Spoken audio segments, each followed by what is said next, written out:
Thank you. You know all the assassination talk, Kev. My latest book came out this week, and so it's always interesting to see what people talk about, right? So this is a book that spans 20 years of espionage and intrigue in Cuba, the United States, the CIA, the FBI, Miami's drug dealing scene in the 70s and 80s, Castro, and the thing that the press seems to keep coming back to is the JFK stuff that's in here. It's still such a thing. And I guess, obviously there's a time when people trusted their government, Kev, and yeah, until you read the Warren Commission, then you went, "Are you fucking shitting me?" There's just a lot of paperwork on that, and a lot that I had to sift through, and damn it, those Cuban exiles are in a lot of it. And the part of the book that specifically deals with this is that when Ricardo Morales was in the CIA training camp in Homestead, Florida, it was mostly Cubans being trained to go back, Brigade 2506, Bay of Pigs, and get Castro. But there were some gringos there. I think Barry Seal, if you saw I think he was immortalized in the Tom Cruise film, American Made, the pilot. But also a guy, Ozzy, who was not a great shot. Morales later told his sons. Turned out to be Lee Harvey Oswald. Didn't know it at the time, but then, of course, saw who he was on TV. And when Monkey's kids were getting older and they were talking about the JFK assassination that they were learning about in school, they asked their father about it. And he said, "I saw that guy shoot in camp. He couldn't have done it." And he was actually sent, he and unnamed Cubans, as best I could put together, don't know the identities. He was sent to Dallas the day before, on the 21st of November, as part of a cleanup crew. He was just told to go. He was armed, told to wait in a hotel for orders. None came. The Kennedy assassination happened, and he was sent back the next day. But all very curious. So they can release all the documents they want to in Washington. You're never going to read about a smoking gun. You're never going to read one's own government involved in the assassination of a president. Never. No one would ever put it in writing. They went through such great lengths when they were trying to get into Cuba, get back to Castro, to have the U.S.'s involvement appear nowhere. That's why the 1,500 Cuban men were trained to go back and do it. We couldn't put U.S. boots on the ground.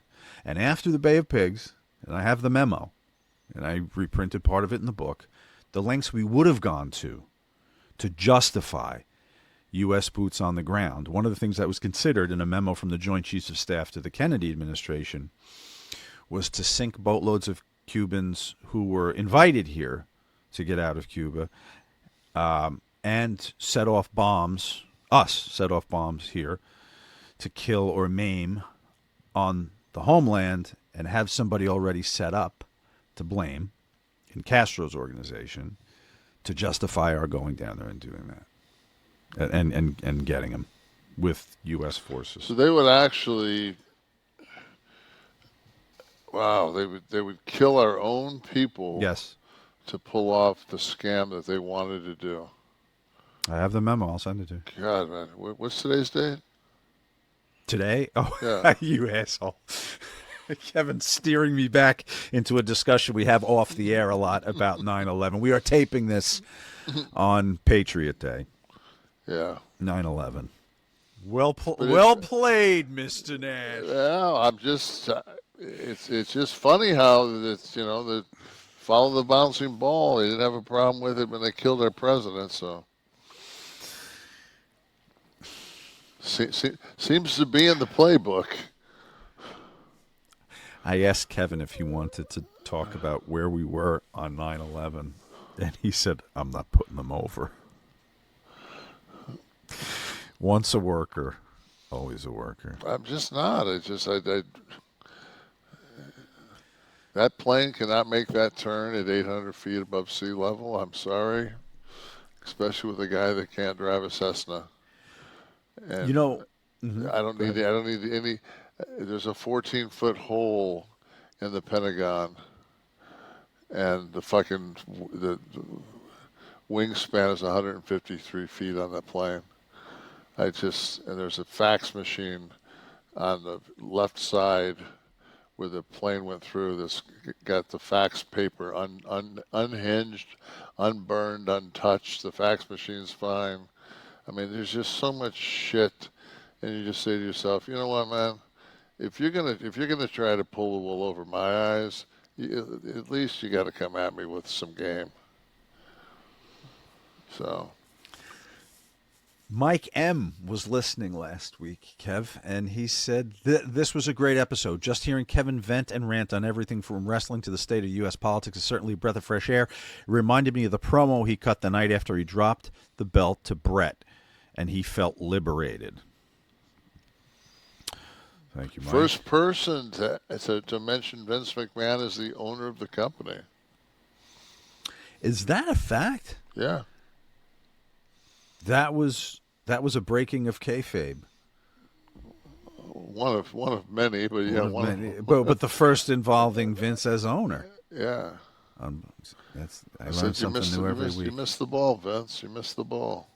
Is that the week you gave him the finger? No, I think that was later. That was once he became the character, Mr. McMahon. Yeah, but I mean, it's just, you know what? And speaking about that, I mean, sometimes the closer you can make it to reality, the better it is. Like, especially if you've been gone for like 10 years and you may not be familiar with a character that was there the 10 years prior to that, and they go on a rampage during a promo and say that while they were off, they went and got like therapy and took care of their mental health. And the people start chanting therapy, and then you realize that she didn't go get mental health, that this is a wrestling angle, and we're kind of mocking therapy. And this is the AJ Lee chant that you're making reference to. And mental illness. I mean, this is part of something that we feel is good. Well, in all fairness, this wasn't a company decision to have. I mean, the chant is a chant. I mean, the fans we're